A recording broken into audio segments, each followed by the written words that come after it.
For 10 years, I worked double shifts at a plumbing supply warehouse so my wife could become a lawyer. The week she passed the bar, she handed me divorce papers and said, "You're an embarrassment to everything I've worked for." I didn't beg. I didn't argue. I just said, "All right." 3 months later, in a federal courtroom in Nashville, Tennessee, the prosecutor stood up mid-hearing and asked the judge for an immediate arrest warrant. My wife's attorney dropped his briefcase. She collapsed in her chair and didn't get up. "I'm glad you're here. Stay with me until the end of this story, and drop the city you're watching from in the comments. I want to see how far this has traveled." My name is Harold, and I'm 63 years old. I spent a decade believing I was building something. I was wrong about what I was building, and I was wrong about who I was building it for. But I'm getting ahead of myself. I met my wife Diane at a community center fundraiser in Murfreesboro, Tennessee. I was 51. She was 44. She'd been waitressing for 12 years after dropping out of a paralegal program in her 20s, and she told me, on our third date, that she had one dream left in her life: to finish what she'd started and become an attorney. She said it quietly, with her hands folded in her lap, like she was embarrassed to want something that big. I told her it wasn't embarrassing at all. I told her I thought it was the most admirable thing I'd heard in years. I meant every word. We got married 8 months later. Small ceremony, backyard of my sister Carol's house, maybe 40 people. Diane wore a cream-colored dress she'd found at a consignment shop and told me she'd never felt more beautiful. I believed that too. The first tuition bill arrived 6 weeks into our marriage. $31,000 for the fall semester at a mid-tier law school 40 minutes north of us. I had savings, not a lot, but enough to cover that first payment.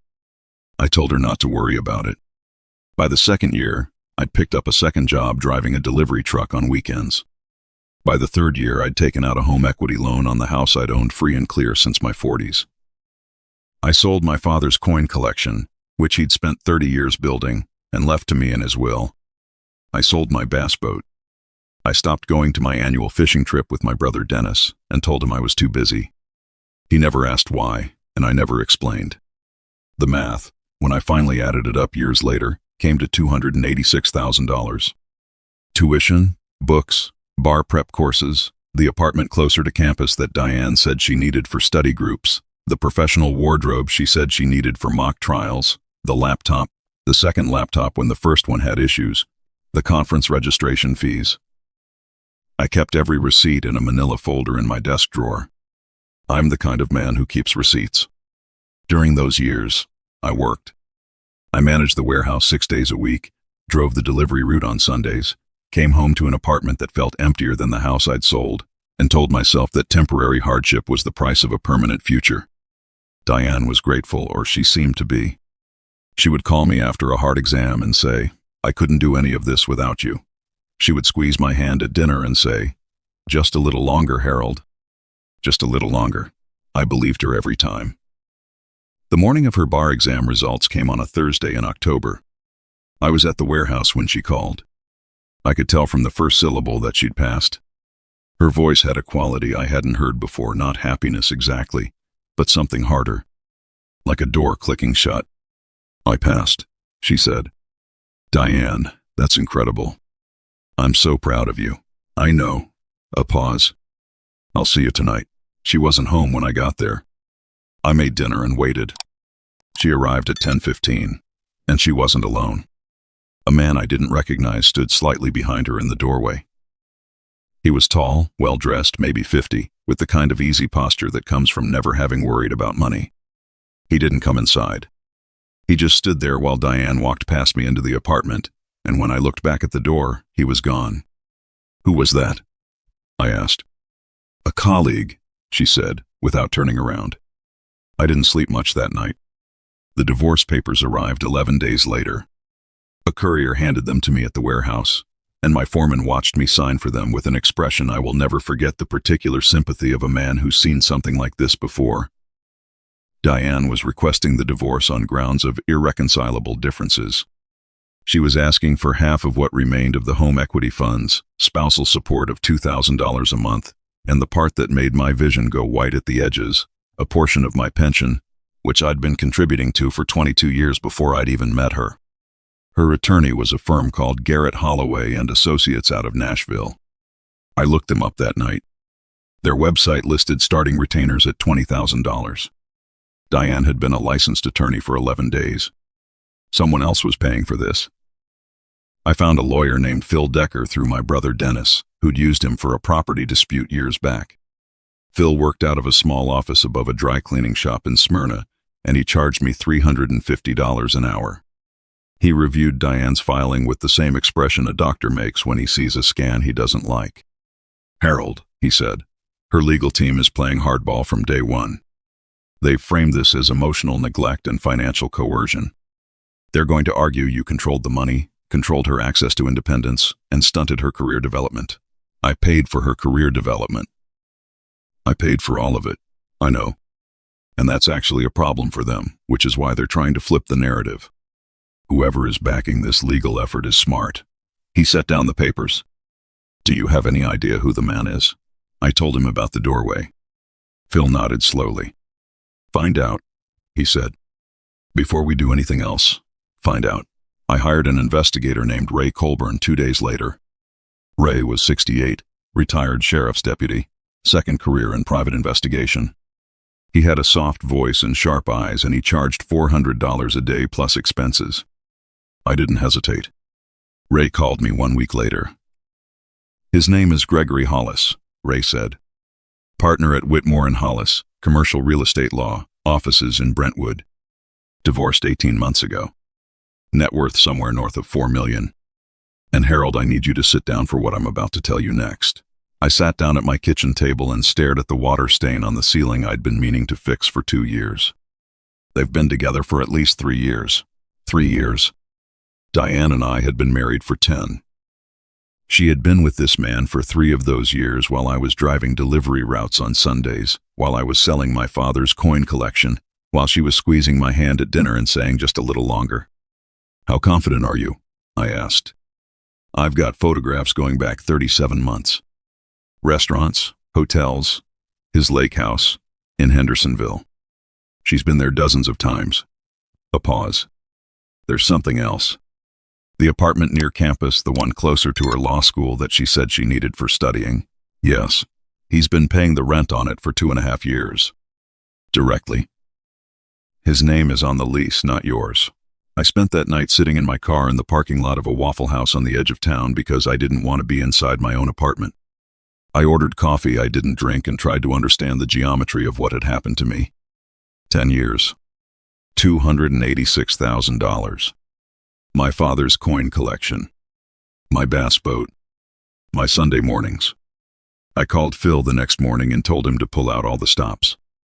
The following week, I did something I hadn't done in years. I took a full day off work and went through every drawer, every file, every box in the apartment. I wasn't sure what I was looking for. I was looking for anything I had missed. In the 3rd hour, I found it. 2 years before Diane and I married, my brother-in-law, Gary, had given us a home security tablet as a housewarming gift. Basic system door sensors, a small camera in the main living area. I'd set it up, registered the account, and more or less forgotten about it because we'd never had any security issues. The camera had been running continuously, uploading to a cloud account I hadn't checked in well over a year. My hands were unsteady as I logged in. The storage went back 18 months. I picked a date at random 14 months ago, a Wednesday afternoon when I was at work and pressed play. Diane was in the living room. Gregory Hollis was sitting on my couch. They were not discussing a case. I watched for 4 minutes and then closed the laptop. I sat in the kitchen for a long time. Then I opened it again, because I needed to see all of it, not just some of it. I needed to understand exactly what had been happening in my own home. Over the next 3 days, I reviewed hundreds of hours of footage. What I found was worse than the affair. In one recording from 16 months ago, Gregory was on his phone while Diane paced the living room. I could hear her side clearly. "The pension is the main thing," she was saying. "Harold has been contributing since before we met. If I can establish long-term financial dependence, the court should give me a significant portion. Phil thinks at least 40%. Phil?" Her attorney. She'd said Phil. "What about the house?" Gregory asked from the couch. "He sold it. To pay for school. She said it the way you'd say something mildly inconvenient. Good thing, actually. Fewer assets to fight over. By the time this is done, the pension and the spousal support should set things up nicely. And he has no idea. Diane smiled at him. Harold trusts everyone. It's his best quality and his worst. I paused the footage. My hands had stopped shaking. Something in me had gone very quiet and very cold, and I understood that this was not grief anymore. This was something else entirely. I kept watching. In a recording from 9 months ago, Diane was on a phone call I didn't recognize. She was speaking in a low, careful voice, consulting with someone not Gregory, someone else. I need to make sure the narrative holds, she was saying. Harold's going to claim he funded everything voluntarily. We need documentation showing I requested more independence, more financial transparency. Can you backdate anything in the file? A pause. I understand the risk. Just look into it. I wrote down the timestamp. I wrote down everything. The worst recording came from 4 months ago, 6 months before she passed the bar. Gregory was there again, and they were discussing something I initially didn't understand. A financial account I didn't recognize, opened in my name. The credit line is in place? Diane asked. Approved last week. 45,000. Good. By the time Harold figures out it exists, this will all be over. I called Ray Colburn that same evening. I told him what I'd heard. He was quiet for a moment and then said, "Get me the timestamp and I'll pull his financial records. If there's a fraudulent credit line in your name, it'll show up." 2 days later, Ray confirmed it. A credit account had been opened using my social security number and a forged signature routed to a post office box I'd never heard of. $47,000 had been drawn against it over the preceding 4 months. The charges included hotel stays in Nashville, a travel itinerary to a resort in Destin, Florida, and several wire transfers to an account I couldn't trace. Phil Decker, when I showed him everything, leaned back in his chair and looked at the ceiling for a long moment. "Harold," he said, "this isn't a divorce case anymore. This is a federal fraud case." I told him I knew. "I want to bring in the U.S. Attorney's Office," Phil said. "Credit fraud, forgery, potential wire fraud, that's federal jurisdiction. But here's what I want to do first. I want to let the divorce hearing proceed exactly as scheduled. Let Diane and her team walk into that courtroom thinking they're about to win. And then we lay everything on the table at once." I asked him if he was sure. He smiled. "I've been practicing law for 31 years, Harold. I have never been more sure of anything." The federal investigators moved quietly over the following 3 weeks. They subpoenaed bank records, traced the wire transfers, and found 2 additional fraudulent accounts I hadn't known about. The total came to just under $90,000 in credit opened in my name without my knowledge. They also found something that Ray had uncovered independently. Gregory Hollis had been the respondent in a fraud lawsuit filed by his ex-wife during their divorce 18 months ago. The case had been settled quietly out of court. The pattern was not new. Diane had done this before. Ray found the records in Kentucky. 12 years ago, a man named Thomas Webb, a contractor in Louisville, had supported his then-wife through a nursing administration certification program over 5 years. The marriage ended 3 months after her certification was complete. Thomas had filed for divorce alleging fraud and financial manipulation. The case was dismissed when key evidence went missing from the county clerk's office. Thomas Webb's attorney at the time had been a young associate at a Nashville firm. His name was Gregory Hollis. They had been running this together for over a decade. I sat in Phil Decker's office the morning before our hearing and felt something I hadn't expected to feel. Calm. The same kind of calm you get after a long sickness finally breaks. I had spent 10 years pouring everything I had into a marriage that was never real. But the evidence in the briefcase at my feet was real. Every receipt, every timestamp, every fraudulent signature. All of it was real. I put on my good suit, the charcoal one I'd bought for my nephew's wedding 3 years ago, and Phil and I drove to the federal courthouse in Nashville together. Diane was already there with her legal team when we arrived. She looked exactly as I expected, composed, elegant, expensive. She wore a dark navy blazer, and her hair was pulled back in the way she always wore it for important occasions. Gregory Hollis sat in the gallery 2 rows back, arms crossed, expression neutral. He looked like a man who had done this before and expected no surprises. When our eyes met across the room, Diane gave me the same look she'd been giving me for years. Patient, slightly pitying, the look you give someone who doesn't quite understand what's happening around them. I held her gaze for a moment and then looked away. The judge was the Honorable Margaret Calloway. She was 61, silver-haired, with reading glasses she wore low on her nose. Phil had told me she had a reputation for 2 things: absolute precision and 0 tolerance for wasted time. Diane's lead attorney, a man named Elliot Garrett, presented first. His case was polished and confident. He described 10 years of what he called financial isolation, a husband who controlled all household money, who made unilateral decisions about major assets, who kept his wife dependent and professionally stunted. He used words like autonomy and coercion. He described Diane as a woman who had fought to achieve her dreams despite the limiting conditions of her marriage. I watched Judge Calloway's face. She listened without expression, making occasional notes, asking nothing. When Garrett finished, Phil stood up slowly. "Your Honor, we appreciate the eloquence of opposing counsel's presentation. My client looks forward to addressing each of those allegations. But with the court's permission, we'd like to begin with something that may significantly reframe the proceeding." Garrett frowned. "Your Honor, if opposing counsel intends to introduce evidence not previously disclosed in discovery." "All evidence was properly disclosed," Phil replied. "Some of it was disclosed this morning pursuant to new findings by federal investigators." Judge Calloway looked up from her notes. "Federal investigators?" "Yes, Your Honor. We are cooperating with an ongoing investigation by the U.S. Attorney's Office for the Middle District of Tennessee. I have a letter from the supervising AUSA confirming that cooperation." Phil walked it to the bench. The judge read it in silence. When she looked up, her expression had changed. "Mr. Garrett," she said, "are you aware of any pending federal investigation involving your client?" Elliot Garrett's composure lasted approximately 3 more seconds. No, Your Honor. I'm not aware of any such investigation." "Then we'll proceed." Judge Calloway set the letter down. "Mr. Decker, present your evidence." Phil spent the next 40 minutes methodically dismantling everything.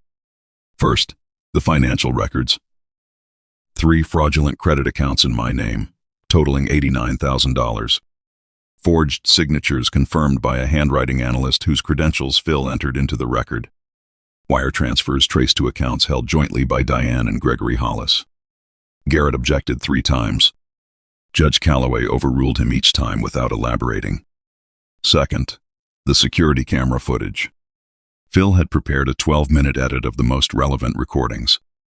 The courtroom was completely silent as Diane's voice filled the room discussing my pension, laughing about my trust, instructing someone to look into backdating documents.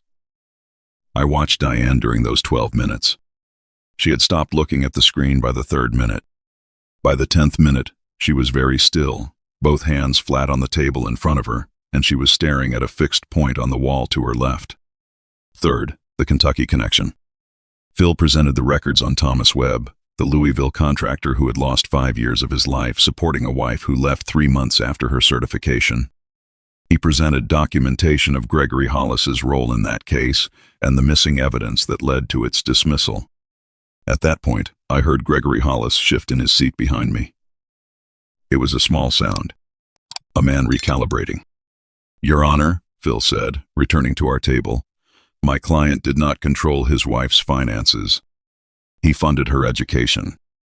He contributed $286,000 over the course of their marriage to support her career development. In return, he was defrauded, deceived, and targeted as part of a scheme that we now know has at least one previous victim. We ask that all claims against Mr. Calloway be dismissed, and we formally request that this court refer the relevant criminal matters to the U.S. Attorney's Office for expedited processing." The courtroom was quiet. Judge Calloway removed her reading glasses and set them on the bench. She looked at Diane for a long moment, not the way lawyers look at defendants, but the way someone looks at a thing they need to fully understand before they speak about it. "Miss Calloway," the judge said. Diane turned to face her. In my 28 years on this bench, I have presided over a great many divorce proceedings, and I have seen a great many forms of cruelty between people who once loved each other. What I have seen today is something different. Judge Calloway's voice was measured and very even. What I have seen today is a woman who identified a decent, hard-working man, systematically dismantled his financial security over the course of a decade, operated a fraud scheme against him in concert with another individual, and then had the audacity to appear in this court and characterize herself as a victim of his generosity. Diane's jaw moved, but no sound came out. All claims against Harold Calloway are dismissed. A referral to the U.S. Attorney's office will be entered into the record today. Bailiff, please contact the marshal's office regarding the individual in the gallery. I'd like a word with Mr. Hollis before he leaves the building. Gregory Hollis stood up behind me. He did not leave the building. Diane did not collapse. I had half expected her to.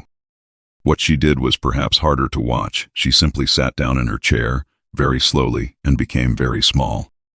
The expensive blazer, the pulled-back hair, all of it remained exactly in place, but the person inside it was gone. She looked like a stage set after the show has ended. Elliot Garrett began quietly gathering his files. Phil put a hand on my shoulder as we walked out, and that was the only thing either of us said for several minutes. The federal case moved over the following months with the deliberate efficiency of a machine that has been set in motion and will not be stopped. Investigators found 2 more fraudulent accounts I hadn't known about.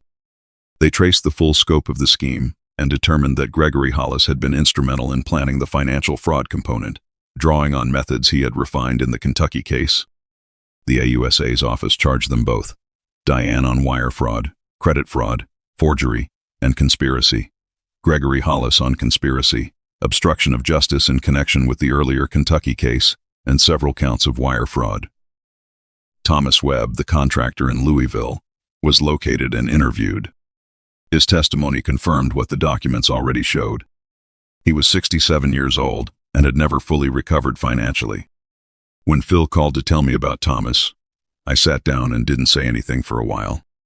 At Diane's sentencing, 6 months after the courtroom hearing, I did not attend. I had thought I would want to be there, but when the morning came, I found I didn't need it. Phil called me from the courthouse steps afterward. 9 years, he said. Federal sentencing guidelines don't leave a lot of room. She'll serve most of it. And Hollis? 11. Obstruction added time. A pause. It's over, Harold. And I thanked him and hung up and sat on my back porch for a while. My neighbor's dog was barking at something in the yard next door. A lawn crew was working 2 houses down. It was an ordinary Tuesday afternoon in Murfreesboro, Tennessee, and the woman who had spent 10 years planning my destruction was going to spend the next 9 years in federal prison, and I was sitting on my porch listening to a dog bark, and it was enough. It was more than enough. The house I bought 3 months after the sentencing is smaller than the one I'd sold to pay for Diane's tuition, but it has a workshop in the back, which is what I'd always wanted. I spent that first winter restoring a 1971 Chevy pickup I'd bought for $4,500 from an estate sale. My brother Dennis came down most weekends and handed me tools and drank coffee and didn't ask too many questions, which is exactly what brothers are for. In the spring, I got a call from Thomas Webb. He'd tracked down my number through Phil Decker.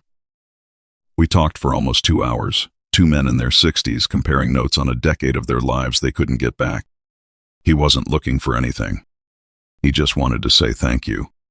You finished it, he said. I tried and couldn't. You finished it. I told him I hadn't done it alone. I told him about Ray Colburn and Phil Decker and a security camera I'd almost forgotten existed. He laughed at that, not a bitter laugh, a real one. A security camera, he said. One she asked me to install, I said. She said it made her feel safe. He laughed again, and this time I laughed too, because there was nothing else to do with it. 6 months after that call, my sister Carol introduced me to a woman named Patty at a neighborhood cookout.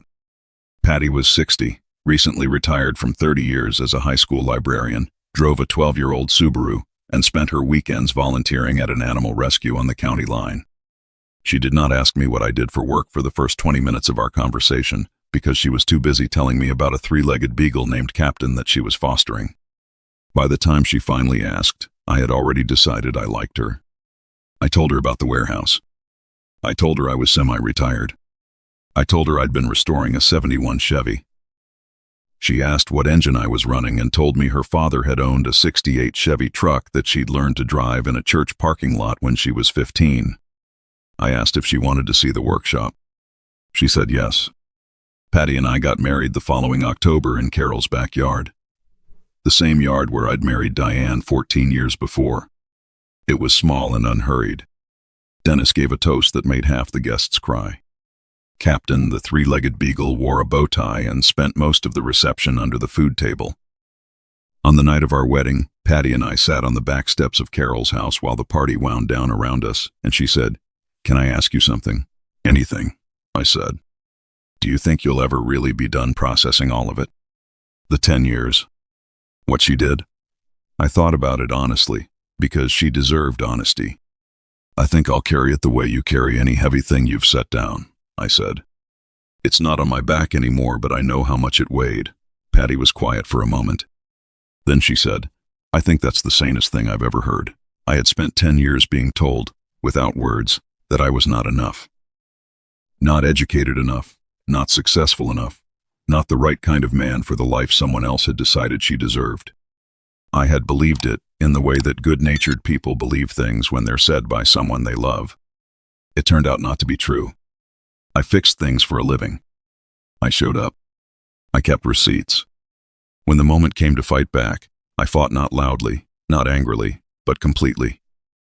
And in the end, the woman who had looked at me across a courtroom with pity in her eyes was the one who left in handcuffs, while I drove home in a truck I'd rebuilt with my own hands, to a house that was mine, to a life that was finally, completely mine. The student thought she had outgrown the teacher. She hadn't counted on the teacher keeping records. Generosity is not weakness, it's a form of courage, and it never truly disappears. Harold gave 10 years of his life in good faith, and when the truth finally surfaced, every receipt he'd kept, every quiet sacrifice he'd made, became the very foundation of his justice. He didn't need to shout or beg. He just needed to stay honest, stay steady, and trust that integrity, patient and unhurried, always outlasts deception. A small note for our viewers. This story was created and imagined by AI, crafted to bring you an entertaining listen, and hopefully, a little something worth carrying with you long after it ends.